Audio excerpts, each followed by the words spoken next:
Welcome to The Four. I'm Heather Myers. I'm Carlo Cicchetto. Right now, a preliminary hearing is underway for a 45-year-old man accused of illegal possession of a stash of weapons and explosives.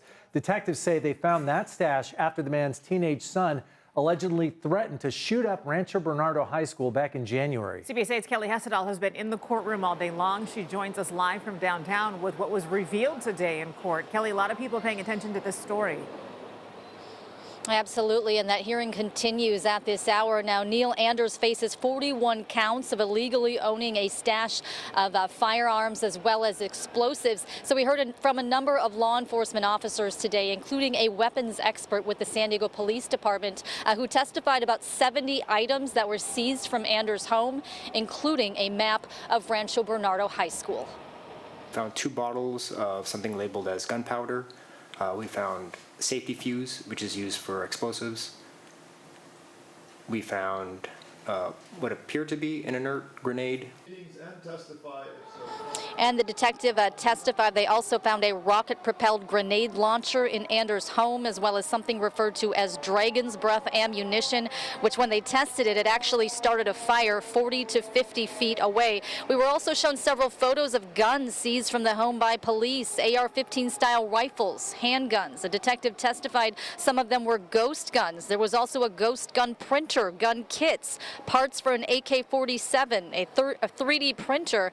Some of the guns were kept in cases in the bedroom. Some were kept in the garage. A detective testified they found several rounds of ammunition. In fact, enough links of ammo to make a machine gun. They found spent ammo and shooting targets in Anders' son's bedroom.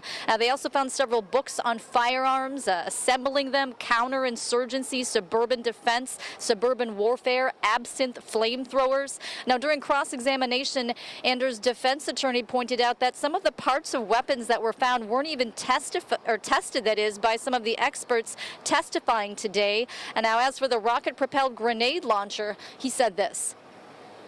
The difference between a rocket-propelled grenade and a replica? In layman's terms, yes. What was found in the Anders garage? I don't know, I didn't test it.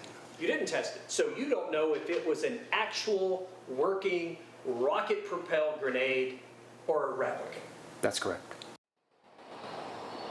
And he also mentioned that the family had recently moved from Maryland to San Diego right before this investigation got started, sort of setting the stage to perhaps say, you know, maybe they didn't realize what the California gun laws were. As for the hearing right now, it continues, and once it's wrapped up, the judge will decide if there's enough evidence to send this case to trial. Heather and Carlo. Hey, Kelly, what about the teenage son's case? Do we know anything about where that stands right now? And that was something I asked about today. I learned very little information. The last I was told was that he was scheduled to go before a juvenile court judge in February. So I asked the deputy DA for an update on that, and I was told there was no information right now. A lot of people really concerned about that situation, especially with what happened in Georgia. We'll be watching. Kelly Hessedal reporting live for us. Thanks, Kelly.